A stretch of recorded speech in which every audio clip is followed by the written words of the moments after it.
হবে, তত কিন্তু তরকারিটা খেতে টেস্ট হবে।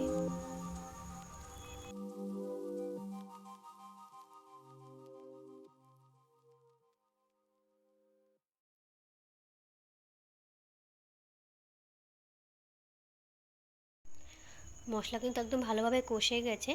এই মতো অবস্থায় আমি ভেজে রাখা আলুগুলো দিয়ে দিলাম। এবার মশলার সঙ্গে আলুটা ভালোভাবে কিছুক্ষণের জন্য কষাতে থাকবো।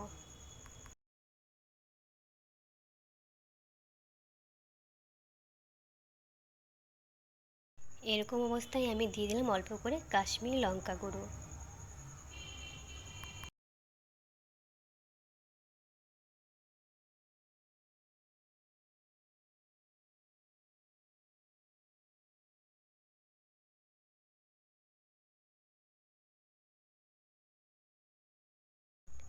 মশলার সঙ্গে আলু একদম আমার ভালোভাবে কষে গেছে।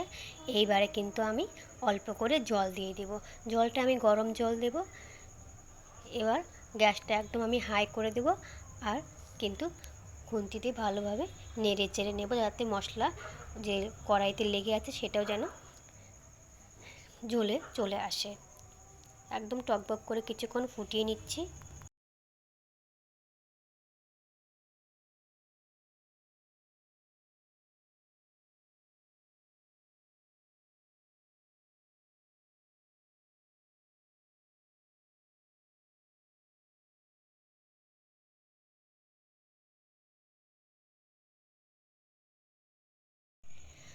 ভালোভাবে আমার তরকারিটা ফুটে গেছে। এবার ভেজে রাখা ডিমগুলো কিন্তু আমি দিয়ে দিব।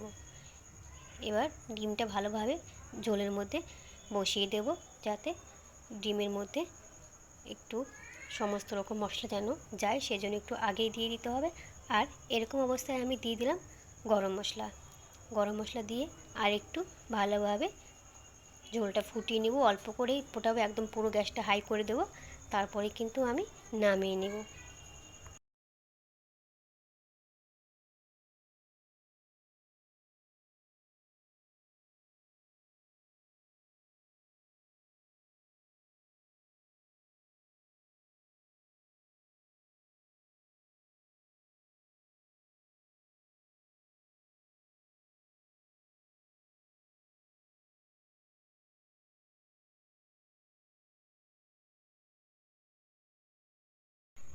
একদম কিন্তু রেডি হয়ে গেছে আমার আলু দিয়ে ডিম কষা।